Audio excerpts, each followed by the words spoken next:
একটু চালাক না হলে দুনিয়ায় থাকা মুশকিল, তাই তো নিজের সব সম্পত্তি নিজের মায়ের নামে লিখে দিয়েছেন হার্দিক পান্ডিয়া।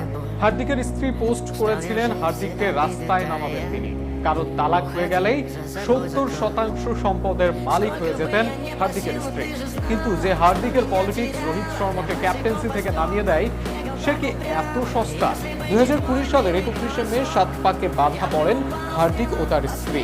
একই বছর জুলাই মাসে প্রথম সন্তানের মা বাবা হন এই দম্পতি। নেটিজেনদের দাবি নাতাশার জন্মদিন ছিল 4 মার্চ, তবে সেদিন হার্দিক স্ত্রীকে নিয়ে কোনো পোস্ট করেননি, শুভেচ্ছা জানাতেও দেখা যায়নি।